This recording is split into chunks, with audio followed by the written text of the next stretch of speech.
আসসালামু আলাইকুম সকলকে। গুরু ক্লাব অ্যাপের পক্ষ থেকে আমি মামুন আশিক আপনাদের সকলকে স্বাগতম জানাচ্ছি আমাদের বিসিএস গুরু ক্লাব বিসিএস মডেল টেস্টের এই অনুষ্ঠানে। আশা করছি আপনারা সকলে ভালো আছেন, সুস্থ আছেন। তো আপনাদের সকলকে আমন্ত্রণ জানাচ্ছি আমাদের এই মডেল টেস্ট অনুষ্ঠানে। আপনারা সকলেই জেনে থাকবেন যে আমাদের বিসিএস গুরু ক্লাব অ্যাপে এই পেজ থেকে আমরা প্রতিদিন সকাল 11টার সময় একটি প্র্যাকটিস শো, বিকাল 3টার সময় একটি কুইজ শো এবং সন্ধ্যা 7টার সময় একটি মডেল টেস্ট আয়োজন করে থাকি।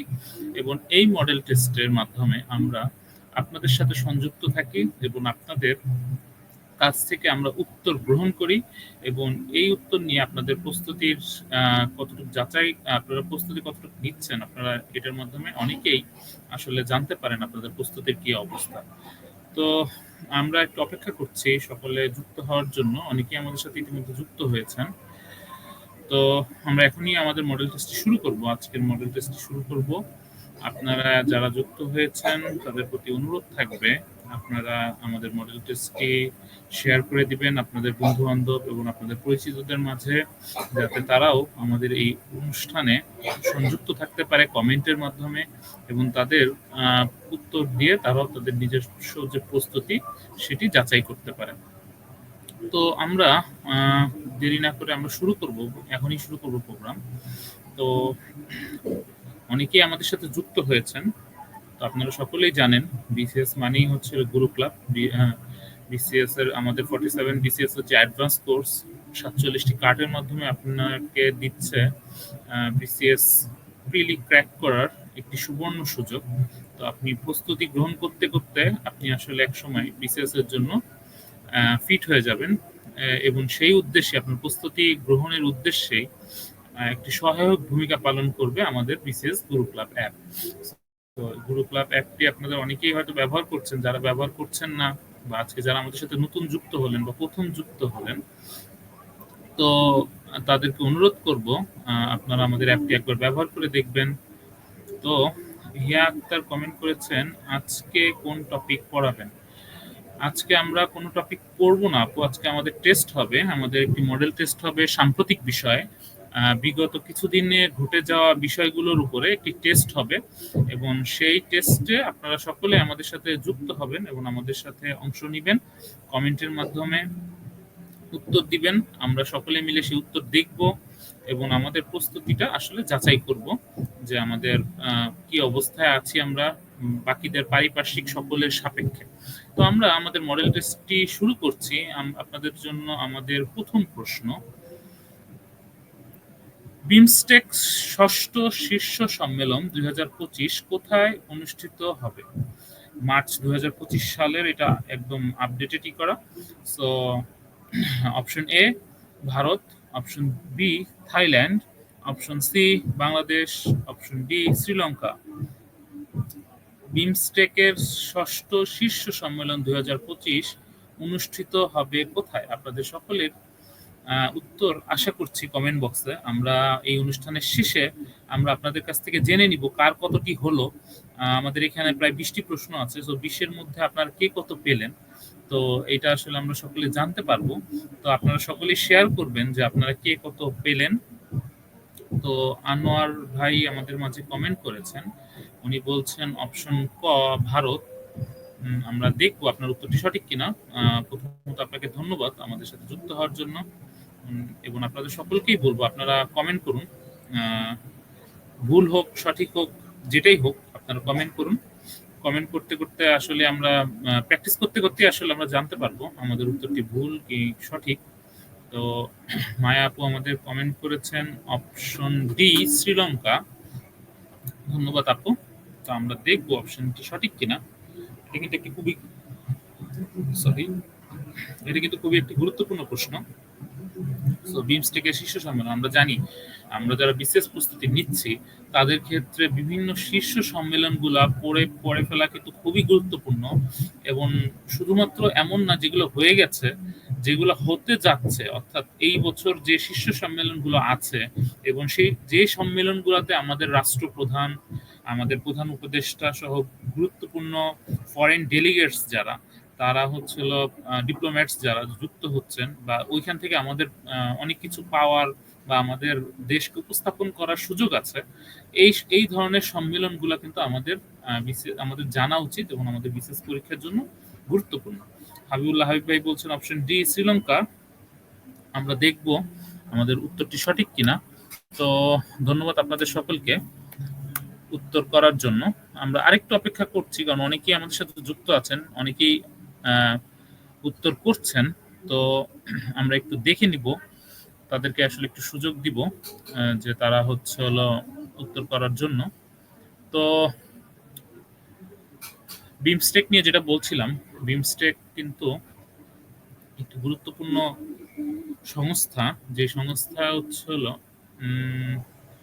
আমাদের সাবকন্টিনেন্টাল এবং অনেক ইসেই আমাদের কিন্তু অনেক গুরুত্বপূর্ণ ভূমিকা রেখে থাকে, এবং এটি ৬ষ্ঠ মিটিং কোথায় অনুষ্ঠিত হবে সেটাই জানতে চাওয়া হয়েছে।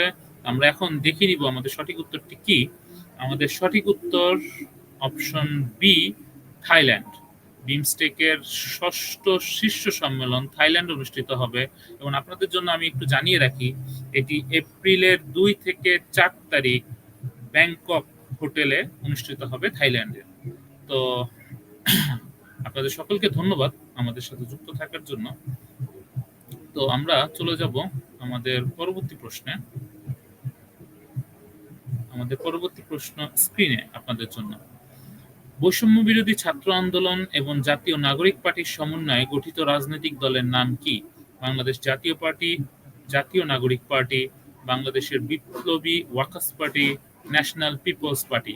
এটা খুবই সাম্প্রতিক একটা প্রশ্ন। তো আশা করছি আপনারা সকলেই এটির উত্তর দিতে পারবেন। তো আপনাদের সকলের কাছ থেকেই উত্তর আশা করছি। আপনারা সকলেই উত্তর দিবেন।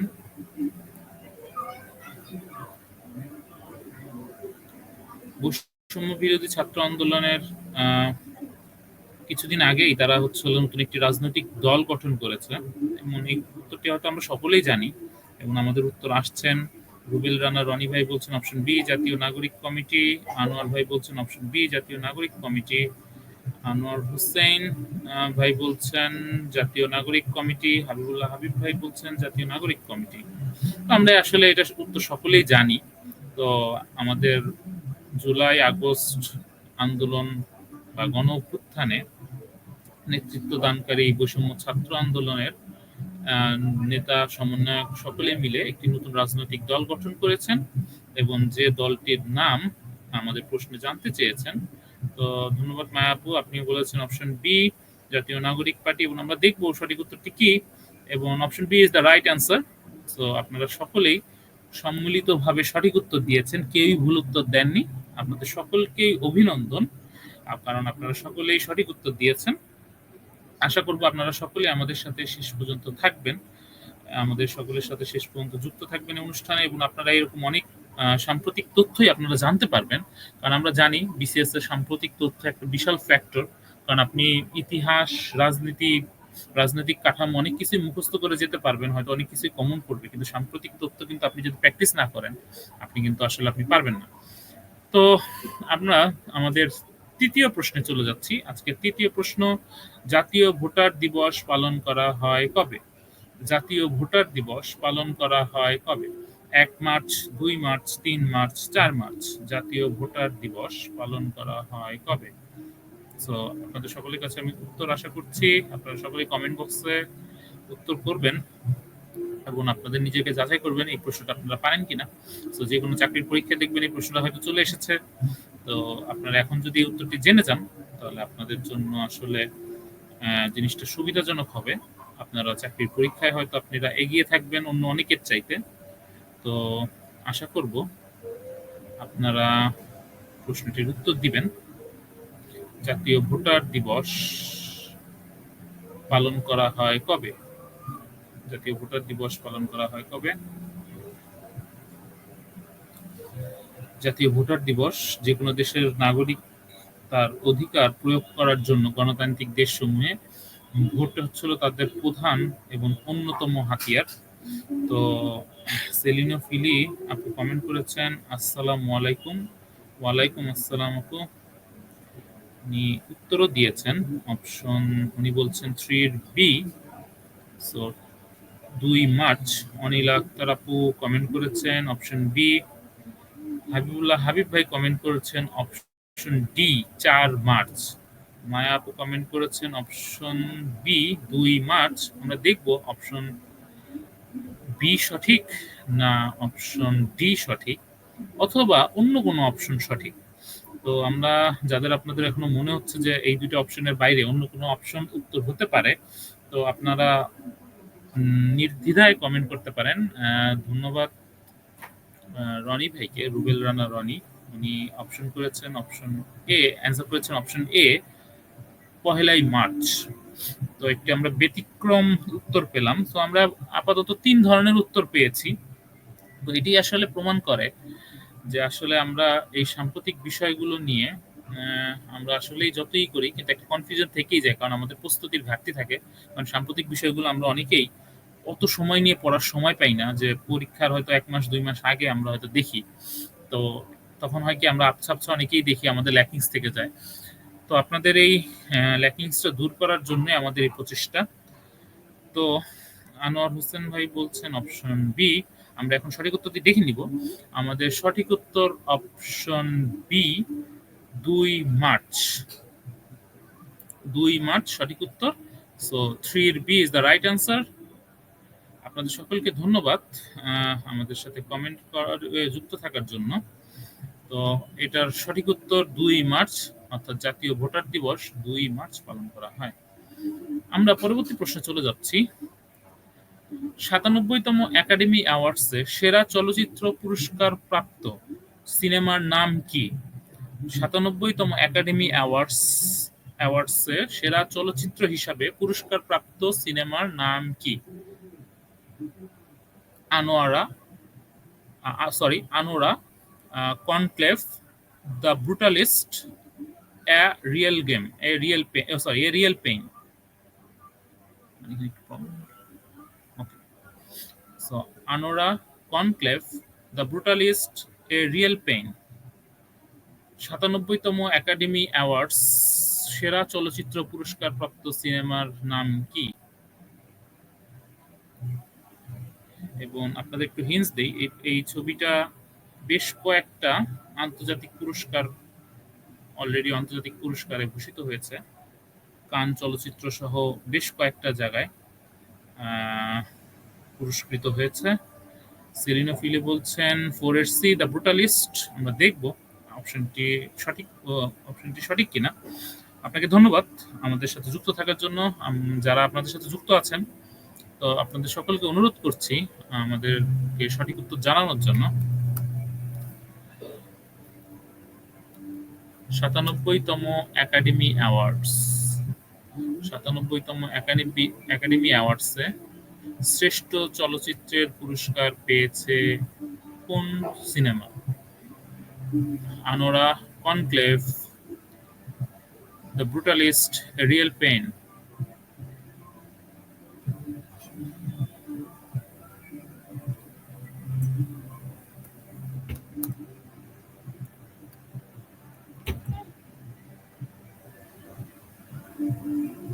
অনেকেই আমাদের সাথে উত্তর দিচ্ছেন। সো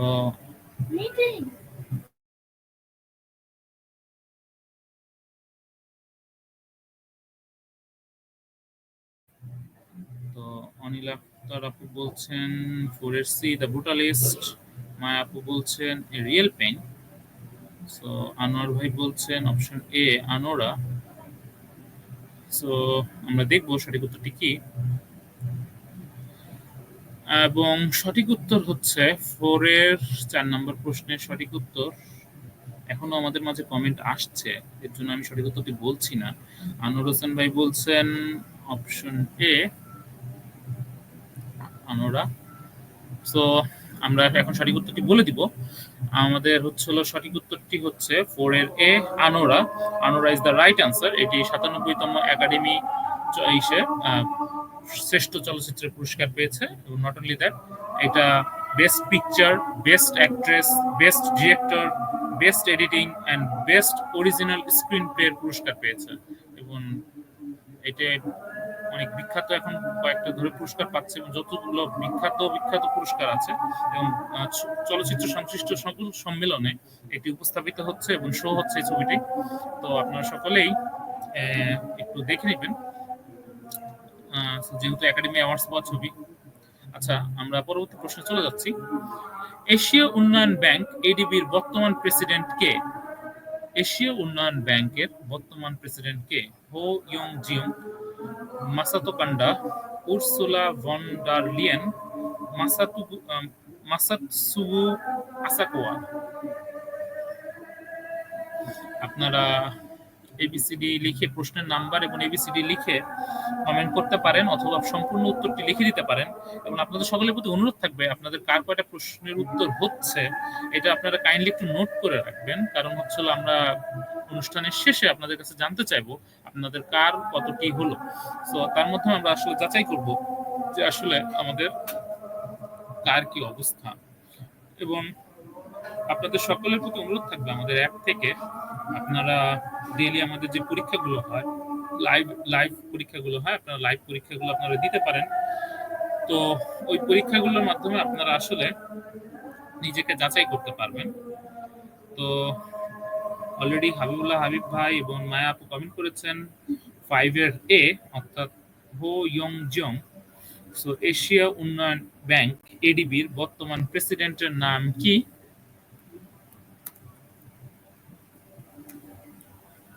তো আপনাদের সকলের কাছ থেকে উত্তর আশা করছি। এশীয় উন্নয়ন ব্যাংক এডিবির বর্তমান প্রেসিডেন্টের নাম কি?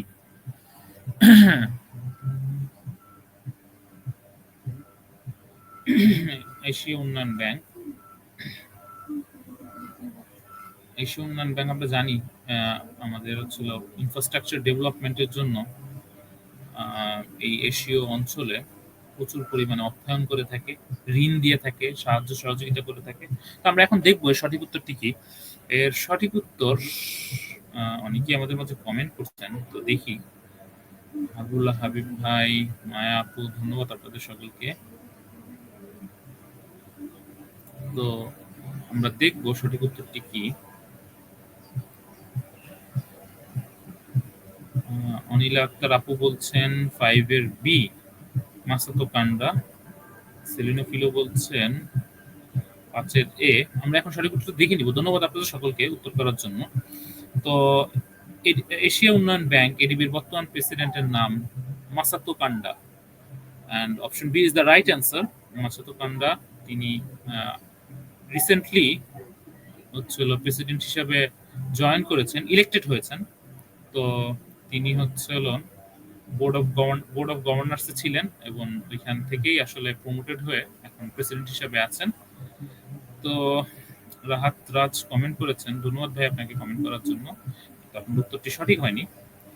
তো আমরা পরবর্তী প্রশ্নে চলে যাচ্ছি। আমাদের পরবর্তী প্রশ্ন, অ্যান্টার্কটিকার সর্বোচ্চ পর্বতমালার নাম কি? অ্যান্টার্কটিকার সর্বোচ্চ পর্বতমালার নাম কি?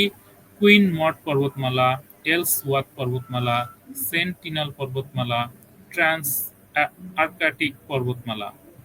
অ্যান্টার্কটিকার সর্বোচ্চ পর্বতমালার নাম কি? ইজ ইট কুইন্স মড পর্বতমালা, এলসওয়ার্থ পর্বতমালা, সেন্টিনেল পর্বতমালা অর ট্রান্স অ্যান্টার্কটিক পর্বতমালা? আপনাদের সকলের কাছে আমি সঠিক উত্তর আশা করছি। আপনারা উত্তর করে আমাদের সকলকে জানিয়ে দিবেন এটি সঠিক উত্তর কি। তো আমরা জানি অ্যান্টার্কটিকা মহাদেশ সম্পর্কে আমাদের সকলেরই হয়তো আইডিয়া আছে। সেই অ্যান্টার্কটিকা মহাদেশের সর্বোচ্চ পর্বতমালার নাম কি? ইজ ইট কুইন মড পর্বতমালা or Ellsworth পর্বতমালা, সেন্টিনেল পর্বতমালা or ট্রান্স অ্যান্টার্কটিক পর্বতমালা? আমাদের সাথে অনেকেই যুক্ত আছেন, আপনাদের সকলকে ধন্যবাদ এতক্ষণ ধরে আমাদের সাথে যুক্ত থাকার জন্য। আশা করছি শেষ পর্যন্ত আমাদের সাথে সংযুক্ত থাকবেন এবং আমাদের এই অনুষ্ঠানটি দেখবেন, এবং আপনাদের নিজস্ব ভালোর জন্যই এটাই করছি। কারণ হচ্ছে আপনাদের এই অনুষ্ঠানের মাধ্যমে আপনারা সাম্প্রতিকের এই প্রশ্নের উত্তরগুলো জেনে যাচ্ছেন এবং নিজেকে যাচাই করার একটি সুযোগ পাচ্ছেন। তো অনেকেই আমাদের মাঝে কমেন্ট করেছেন। রুবেল রানা রনি বলছেন অপশন বি, মায়া আপু বলছেন অপশন ডি। সো আমরা সঠিক উত্তরটি এখন দেখে নিব কার উত্তরটি সঠিক। আমরা দুইটি উত্তর পেয়েছি, দুই ধরনের উত্তর পেয়েছি, এলসওয়ার্থ পর্বতমালা এবং ট্রান্স অ্যান্টার্কটিক পর্বতমালা। তো আমরা দেখবো সঠিক উত্তরটি কি। সঠিক উত্তর, অনেকেই আমাদের মাঝে কমেন্ট করছেন, আপনাদের অনেকের উত্তরই সঠিক হয়েছে, অনেকের উত্তরই ভুল হয়েছে। সেলিনোফিলি আমাদের মাঝে কমেন্ট করেছেন অপশন বি। তো আমরা এখন সঠিক উত্তরটি দেখে নিব। সঠিক উত্তর অপশন বি, এলসওয়ার্থ পর্বতমালা। আপনাদের সকলকে ধন্যবাদ যারা আমাদের সঠিক উত্তর দিয়েছেন, এবং যাদের উত্তরটি সঠিক হয়নি তাদেরকেও ধন্যবাদ, কারণ আপনারা জিনিসটি শিখতে পেরেছেন। তো option B is the right answer. So Anil Akhtar আপু, আপনার উত্তরটি সঠিক হয়েছে। ইব্রাহিম হোসেন ভাই, আপনার উত্তরটি ভুল হয়েছে। 6 D is not right answer, option B is the right answer. So আমাদের সাথে থাকবেন, স্টে কানেক্টেড উইথ আস। নিশ্চয়ই পরের প্রশ্নগুলো আপনারা পারবেন ইনশাল্লাহ। আমরা পরবর্তী প্রশ্নে চলে যাচ্ছি। সম্প্রতি কুর্দিস্তান ওয়ার্কার্স পার্টি পিকেকে কোন দেশের সাথে অস্ত্র বিরতি ঘোষণা করেছে? ইরান, তুরস্ক, Iraq, Yemen. So Kurdistan workers party কোন দেশের সাথে অস্ত্রবিরতি ঘোষণা করেছে? এটা কিন্তু একদম রিসেন্ট ঘটনা, মার্চ 2025। তো একটা দেশের সাথে কুর্দিস্তান ওয়ার্কার্স পার্টি অস্ত্রবিরতি ঘোষণা দিয়েছে। দেশটির নাম কি? সো কুর্দিস্তান ওয়ার্কার্স পার্টি কোন দেশের সাথে অস্ত্রবিরতির ঘোষণা দিয়েছে? So option B, Ibrahim Hossain বলছেন অপশন বি, তুরস্ক বা টার্কি। আমরা দেখবো উত্তরটি সঠিক কিনা। আপনাকে অসংখ্য ধন্যবাদ আমাদের সাথে যুক্ত হওয়ার জন্য। তো আমরা দেখবো উত্তরটি সঠিক কিনা, আমরা একটু অপেক্ষা করছি।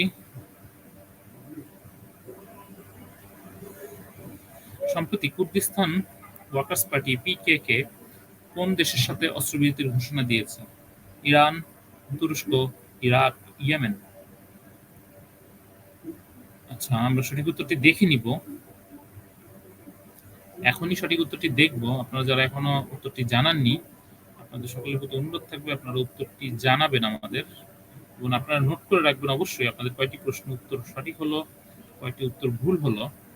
তো এর মাধ্যমে আপনারা আসলে বুঝতে পারবেন আপনাদের কয়টি উত্তর হচ্ছে এবং কয়টি উত্তর হয়নি। তো প্রতিটি উত্তর আপনারা নোট করে রাখবেন। আশা করছি অনেকেই আমাদের মাঝে কমেন্ট করেছেন ইতিমধ্যে। রুবেল রানা রনি ভাই বলছেন তুরস্ক, সেলিনা ফিলা আপু বলছেন ইয়েমেন, মায়া আপু বলছেন তুরস্ক। তো সংখ্যাগরিষ্ঠের যে মতামত, সেই সংখ্যাগরিষ্ঠের মতামতটি সঠিক হয়েছে। 7 নম্বর প্রশ্নের উত্তর তুরস্ক। 7 B is the right answer. ধন্যবাদ অনিল আক্তার আপু, আপনাকেও। আপনি উত্তর দিয়েছেন, আপনার উত্তরটি সঠিক হয়েছে। আমরা চলে যাচ্ছি আমাদের পরবর্তী প্রশ্নে। জুলাই গণঅভ্যুত্থানের আহত কতজনকে জুলাই যোদ্ধা হিসাবে স্বীকৃতি দেওয়া হয়েছে? 734 জন, 840 জন, 1201 জন, 1401 জন।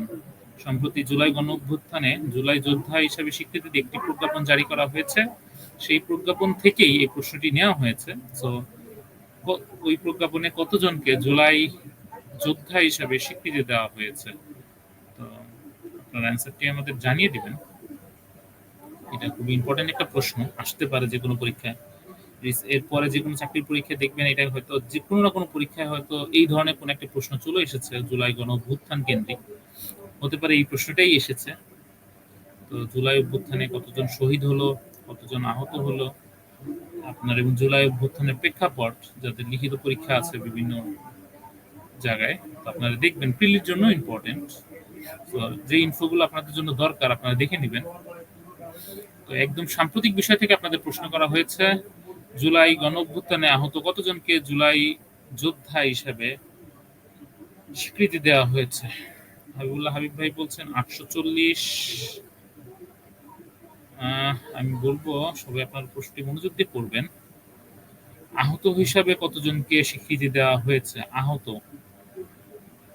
ওই প্রজ্ঞাপনে দুইটাই ছিল, একটা আহত একটি নিহত। দুইটি প্রজ্ঞাপন হয়েছে। জুলাই যোদ্ধাটা হলো আহত। জুলাই যোদ্ধা হিসেবে কতজনকে স্বীকৃতি দেওয়া হয়েছে? অনিল আক্তার বলছেন 734, রুবেল রানা রনি ভাই বলছেন 840।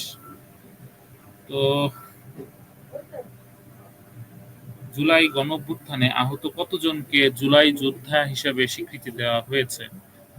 মিস মায়া আপু বলছেন 1201। সো আমরা এ বি সি তিনটা উত্তরই পেয়েছি আপনাদের কাছ থেকে। তো আপনারা যারা আছেন, বাকিরা যারা আমাদের সাথে যুক্ত আছেন,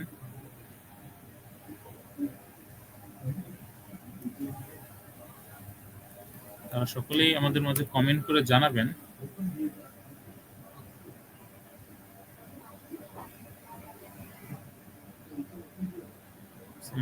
বলছেন 734। আমরা দেখবো সঠিক উত্তর কোনটি।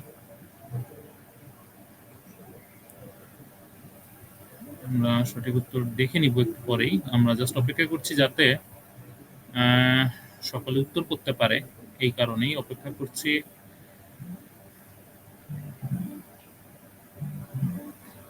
জুলাই বিপ্লবে কতজন আহতকে ইতিমধ্যে জুলাই যোদ্ধা হিসেবে স্বীকৃতি দেওয়া হয়েছে, অর্থাৎ ওই গেজেটে কতজনের নাম আছে। তো আমরা দেখবো সঠিক উত্তরটি কোনটি। সকলেই উত্তর করছেন। সঠিক উত্তরে আমরা চলে যাচ্ছি এখন। সঠিক উত্তরটি হচ্ছে 1401 জন। সো এইটা D is the right answer. আমরা সকলেই জেনে নিলাম। এরপর আমরা চলে যাচ্ছি আমাদের পরবর্তী প্রশ্নে। নায়েল বারগুতি কোন দেশের মুক্তিকামী নেতা হিসেবে পরিচিত? ইরান, মিশর, ফিলিস্তিন, ইসরায়েল। নায়েল বারগুতি কোন দেশের মুক্তিকামী নেতা হিসেবে পরিচিত?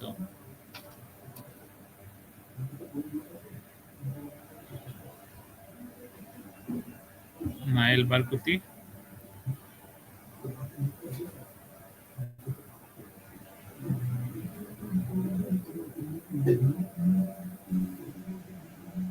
সকলেই উত্তর দিবেন।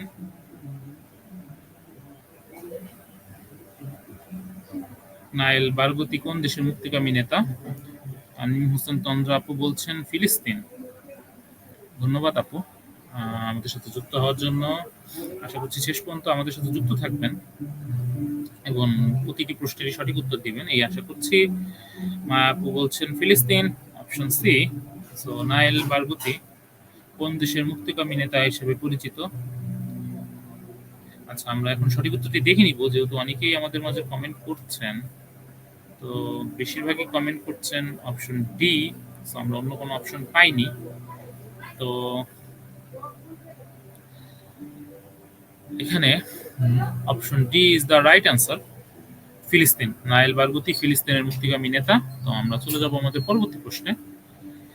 পরবর্তী প্রশ্নে যাওয়ার আগে আপনারা যারা আমাদের সাথে যুক্ত আছেন তাদের উদ্দেশ্যে আমার একটু ছোট কথা আছে, যেটা হচ্ছিল আপনারা যারা এখন আমাদের গুরু ক্লাব অ্যাপটি ব্যবহার করছেন না, হয়তো প্রথমবারের মতন আমাদের অ্যাপটি দেখছেন, তো তাদের উদ্দেশ্যে আপনারা আমাদের স্ক্রিনে থাকা কিউআর কোডটি স্ক্যান করে অথবা গুগল প্লে স্টোরে যে গুরু ক্লাব লিখে সার্চ করে আমাদের অ্যাপটি ডাউনলোড করতে পারেন।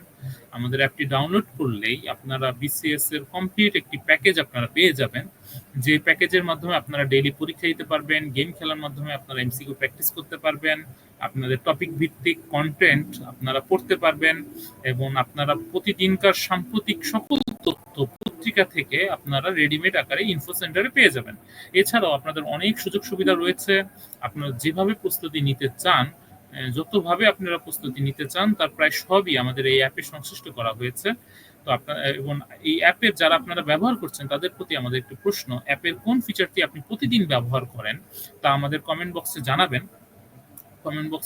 এবং আমরা আসলে কি উন্নতি করতে পারি বা আপনার কোন ফিচার্সটি সবচেয়ে বেশি ভালো লাগে সেটি আমাদের কমেন্ট বক্সে জানিয়ে আমাদের সকলকে জানানোর জন্য সহযোগিতা করবেন এবং আপনাদের সকলের মন্তব্য আশা করছি। সো গুরু ক্লাব বিসিএস এক্সাম প্রিপারেশন অ্যাপের কোন ফিচারটি আপনি প্রতিদিন ব্যবহার করেন সেই ফিচারটির নাম লিখে আমাদের কমেন্ট বক্সে দেওয়ার জন্য আপনাদের সকলকে অনুরোধ করছি। এবং যারা আপনারা অ্যাপটি এখনো ইনস্টল করেননি তাদের সকলকে ইনস্টল করার জন্য বিনীত অনুরোধ জানাচ্ছি। আপনারা জাস্ট একবার ব্যবহার করেই দেখুন। ইনস্টল করতে তো আপনার হচ্ছিল টাকা পয়সাও লাগবে না, জাস্ট আপনি একটু জাস্ট একটা চেক আউট করেন। আমাদের দৃঢ় বিশ্বাস এই অ্যাপটি আপনাদের ভালো লাগবে এবং আপনারা ব্যবহার করে উপকৃত হবেন। এটাই আপনাদের বড় উদ্দেশ্য, কারণ আপনাদের সকলের যাত্রায় বিসিএস এর এই জার্নিতে আমরা একটা সহায়ক ভূমিকা পালন করতে চাই, যাতে আমাদের সাথে আপনাদের বিসিএস জার্নিটি মধুর হয়। যাই হোক, আমরা চলে যাচ্ছি আমাদের পরবর্তী প্রশ্নে। বর্তমানে জাতিসংঘের মিয়ানমার বিষয়ক বিশেষ দূত কে? Julie Bishop, Filippo Grandi, Julia Robert, Noeleen Heyzer. So বর্তমানে জাতিসংঘের মিয়ানমার বিষয়ক বিশেষ দূত কে? এটা মার্চ 2025 সালের সাম্প্রতিক প্রশ্ন। Julie Bishop, Filippo Grandi, Julia Robert এবং নোয়েল হেইজার।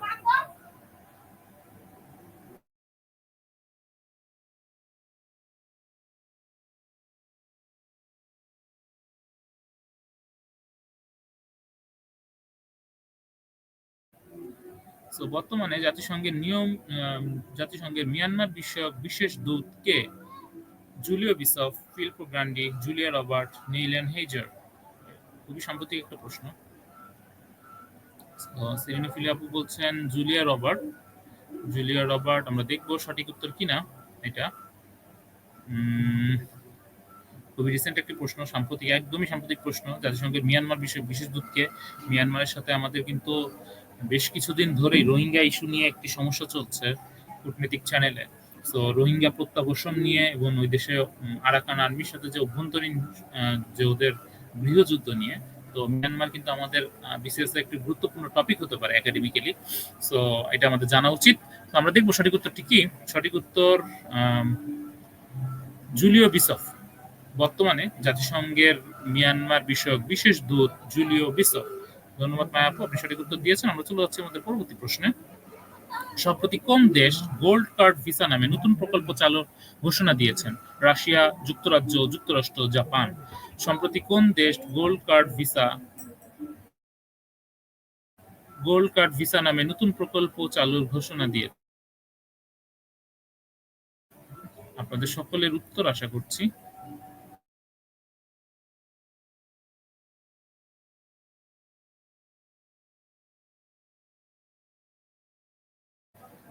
এই প্রশ্নের উত্তর বোধহয় আমরা সকলেই জানি, আমরা দেখেছি কিছুদিন আগে খুবই এটা নিয়ে অনেক কথা হয়েছে, সোশ্যাল মিডিয়ায় লেখালেখি হয়েছে। তো গোল্ড কার্ড ভিসা নতুন প্রকল্প চালুর ঘোষণা দিয়েছেন কোন দেশ? রাশিয়া, যুক্তরাজ্য, যুক্তরাষ্ট্র, জাপান। তো অনেকেই উত্তর করছেন। আপু বলছেন রাশিয়া। আমরা দেখবো উত্তরটি সঠিক কিনা।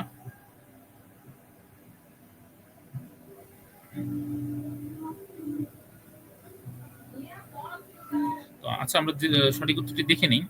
সঠিক উত্তর তো যুক্তরাষ্ট্র। আমরা সম্প্রতি দেখেছি যে যুক্তরাষ্ট্র একটি নির্দিষ্ট অ্যামাউন্ট বিনিয়োগের মাধ্যমে অন্য দেশের নাগরিকদের নিজের দেশে নাগরিকত্ব দেওয়ার জন্য গোল্ড কার্ড ভিসা প্রকল্প চালু করেছে।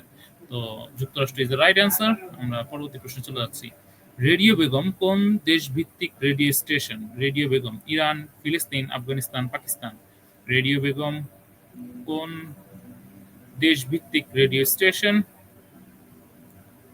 সো রেডিও বেগম কোন দেশ ভিত্তিক রেডিও স্টেশন? এটা কোন দেশের রেডিও স্টেশন? ইরান, ফিলিস্তিন, আফগানিস্তান না পাকিস্তান? সো রেডিও বেগম কোন দেশ ভিত্তিক রেডিও স্টেশন? ইরান, ফিলিস্তিন, আফগানিস্তান, পাকিস্তান। দ্রুত উত্তর করবেন। সো রেডিও বেগম কোন দেশ ভিত্তিক রেডিও স্টেশন? আমরা সঠিক উত্তরটি এখনই দেখে নিব।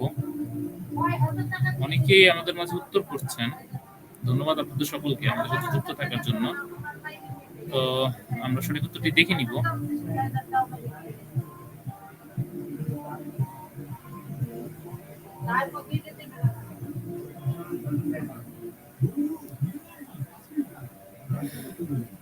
আচ্ছা, আমরা সঠিক উত্তরটি দেখে নিই।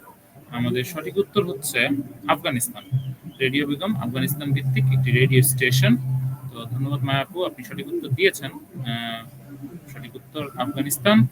আমরা চলে যাবো আমাদের পরবর্তী প্রশ্নে। বিশ্বের সবচেয়ে গভীরতম হ্রদ কোনটি? বিশ্বের সবচেয়ে গভীরতম হ্রদ কোনটি? বৈকাল হ্রদ, ক্রেটার হ্রদ, ক্যাম্পিয়ান সাগর, টাঙ্গানিকা হ্রদ। বিশ্বের সবচেয়ে গভীরতম হ্রদ। এই প্রশ্নটির উত্তর আমাদের সকলের জানা উচিত। আমরা জানি, হয়তো খুবই কমন প্রশ্ন। তো এটাতে আমরা বেশি সময় নিব না। সেলিনা ফিল আপু বলছেন বৈকাল হ্রদ। আমরা সঠিক উত্তরটি দেখে নিব। যারা আমাদের ইতিমধ্যে কমেন্ট করছেন, আপনাদের সকলকে একটু তাড়াতাড়ি কমেন্ট করার জন্য অনুরোধ করছি। দ্রুত উত্তর দিয়ে দিবেন। দ্রুত উত্তর দিলে আমরা দ্রুত এটা শেষ করতে পারবো।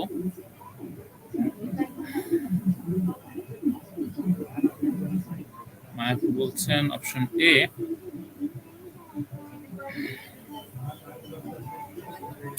তো আমরা দেখবো সঠিক উত্তরটি কি। সঠিক উত্তর অপশন এ, বৈকাল রাত ইজ দ্য রাইট অ্যান্সার। ধন্যবাদ আপনাদের সকলকে সঠিক উত্তর দেওয়ার জন্য। আমরা চলে যাচ্ছি আমাদের পরবর্তী প্রশ্নে। ইকোনমিস্ট ইন্টেলিজেন্স ইউনিট 2024-এর প্রতিবেদন অনুসারে গণতন্ত্র সূচকে বাংলাদেশের অবস্থান কত? গণতন্ত্র সূচকে বাংলাদেশের অবস্থান কত? এই রিপোর্টটি মার্চ 2025 সালেরই হয়েছে। 2024 সালের যে ইকোনমিক ইন্টেলিজেন্স ইউনিটের যে প্রতিবেদন, সেই অনুযায়ী গণতন্ত্র সূচকে বাংলাদেশ অবস্থান কত? 93, 97, 100, 104তম। তো গণতন্ত্রে বাংলাদেশের অবস্থান কত? আমরা প্রায় শেষের দিকে চলে এসেছি, আমাদের আর বেশি প্রশ্ন বাকি নেই। তো আমরা হয়তো আর একটি প্রশ্ন বা দুটি প্রশ্ন দেখব সর্বোচ্চ। সময় স্বল্পতার কারণে আমরা হয়তো আমাদের বাকি প্রশ্নগুলো শেষ করতে পারবো না। তো হয়তো আমরা আরেকটি প্রশ্ন দেখব। তো ইকোনমিক্স ইন্টেলিজেন্স ইউনিট 2024-এর প্রতিবেদন অনুসারে বাংলাদেশের অবস্থান কততম? তো আমরা সকলের কাছ থেকে উত্তর আশা করছি। অনেকেই উত্তর করছেন। মায়াপু বলছেন অপশন ডি, 100তম। ধন্যবাদ মায়াপু, শুরু থেকে আমাদের সাথে শেষ পর্যন্ত থাকার জন্য। আপনাদের বাকি যারা আছেন আমাদের সাথে যুক্ত, তাদের সকলকেই ধন্যবাদ আমাদের সাথে যুক্ত থাকার জন্য। আমরা প্রায় অনুষ্ঠানের শেষে চলে এসেছি। তো আমরা আসলে অনুষ্ঠানটি হয়তো আরেকটি প্রশ্নের মাধ্যমে শেষ করব। আপনারা নিশ্চয়ই কে কতটি পেরেছেন নোট রেখেছেন। আমরা এই প্রশ্নটি সঠিক উত্তর দেখে নিব। এই প্রশ্নটির সঠিক উত্তর অপশন ডি, 100তম is the right answer. Option C is the right answer. So 100, 100তম গণতন্ত্র সূচকে বাংলাদেশের অবস্থান 100তম। আমরা চলে যাচ্ছি আজকে আমাদের শেষ প্রশ্নে। বাংলাদেশ সরকারি কর্ম কমিশন পিএসসি সদস্যদের শপথ পাঠ করান কে? তো বাংলাদেশ সরকারি কর্ম কমিশন পিএসসি সদস্যদের শপথ পাঠ করান কে? রাষ্ট্রপতি, প্রধান উপদেষ্টা, প্রধান বিচারপতি, পিএসসি চেয়ারম্যান। তো বাংলাদেশ সরকারি কর্ম কমিশন পিএসসি সদস্যদের শপথ করান কে? রাষ্ট্রপতি, প্রধান উপদেষ্টা, প্রধান বিচারপতি, পিএসসি চেয়ারম্যান। আমরা এই উত্তরটি নেওয়ার মাধ্যমেই আমরা আসলে আজকের অনুষ্ঠানটি শেষ করব। তো আমাদের শেষ প্রশ্নের উত্তর দিয়ে আমাদের সাথে থাকার জন্য আপনাদের সকলকে ধন্যবাদ জানাবো। এবং আমরা জানি শেষ ভালো যার সব ভালো তার। আপনারা শেষের উত্তরটি আপনারা সবাই সঠিকভাবে দিবেন, তো এইটাই আশা করছি। তো মায়াপ কমেন্ট করেছেন অপশন ক, রাষ্ট্রপতি। তো আমরা দেখব রাষ্ট্রপতি কি সঠিক উত্তর কিনা। পিএসসি চেয়ারম্যানদের আসলে কে শপথ পড়ান? তো এই পিএসসির আন্ডারে কিন্তু আমরা পরীক্ষা দিই। সব সংবিধানের কোন ধারায় এটা লেখা আছে পিএসসি গঠনের সেটা আপনারা দেখবেন, পড়বেন। আমি যদি খুব ভুল করে না থাকি, বোধহয় 137তম অনুচ্ছেদে পিএসসি গঠনের ব্যাপারে বলা আছে। 137, 138 সম্ভবত পিএসসি চেয়ারম্যানের কথা বলা আছে। তো এইগুলো আপনারা দেখে নিবেন, এবং ওইখানেই আসলে করা আছে যে কে আসলে শপথ পড়াবেন। আমরা সঠিক উত্তরটি দেখে নিব। বাংলাদেশের সরকারি কর্ম কমিশন পিএসসি সদস্যদের শপথ পড়ান কে? তো আমরা দেখব সঠিক উত্তরটি কোনটি হয়। তো মায়াপু বলছেন অপশন ক, রাষ্ট্রপতি। পিএসসি সরকারি কর্ম কমিশন সদস্যদের শপথ পড়ান রাষ্ট্রপতি বলছেন মায়াপু। তো আমরা দেখব সঠিক উত্তরটি কি হয়। অনেকেই আমাদের মাঝে কমেন্ট করছেন, তো আমরা সঠিক উত্তরটি দেখে নিই। আমাদের সঠিক উত্তর অপশন সি, প্রধান বিচারপতি। প্রধান বিচারপতি সঠিক উত্তর, অপশন সি। আমাদের আরো কয়েকটি প্রশ্ন ছিল, আপনাদের উদ্দেশ্যে জাস্ট আমি একটু বলে দিয়ে দেখিয়ে দিয়ে যাচ্ছি, যাতে আপনারা পরবর্তীতে একটি প্র্যাকটিস করতে পারেন এবং প্রশ্নগুলো সম্পর্কে জানতে পারেন। তো আমি জাস্ট একবার করে দেখিয়ে দিয়ে যাচ্ছি। আপনাদের প্রতি আমি দুঃখ প্রকাশ করছি, সময় স্বল্পতার কারণে আমরা সবকটি প্রশ্ন আপনাদের জিজ্ঞেস করতে পারলাম না। তো নিশ্চয়ই পরের দিন আমরা এইভাবে প্রতিদিনই আমরা মডেল টেস্ট নিয়ে হাজির হব আপনাদের সামনে। যেহেতু রোজার মাস, রমজান মাস, সকলে তারাবি থাকে। তো সেই নামাজের প্রতি আসলে শ্রদ্ধাবোধ রেখে এবং সকলের নামাজ পড়ার সুবিধার্থেই আমরা জাস্ট কয়েক মিনিট আগে হয়তো শেষ করে দিচ্ছি। হয়তো নর্মাল সময় হলে আমরা অনুষ্ঠানটাকে আরেকটু লম্বা করতাম। তো এতক্ষণ আমাদের সাথে থাকার জন্য আপনাদের সকলকে ধন্যবাদ। তো রোজার মাসে আপনাদের সকলের পড়াশোনা ভালোভাবে চলুক, আপনারা সকলে সুস্থ থাকুন এবং সৃষ্টিকর্তা আপনাদের সকলের মনের আশা পূর্ণ করুক এবং আপনাদের এই বিশেষ জার্নিতে আপনারা সবাই গুরু ক্লাবের সাথে থাকুন, এই প্রত্যাশা রেখে আজকের মতন আমাদের বিসিএস মডেল টেস্ট এখানে শেষ করছি। আগামীকাল আমাদের প্র্যাকটিস শো, কুইজ শো এবং মডেল টেস্ট দেখার আমন্ত্রণ জানিয়ে আপনাদের সকলকে ধন্যবাদ জানিয়ে আজকের অনুষ্ঠানটি শেষ করছি। আসসালামু আলাইকুম।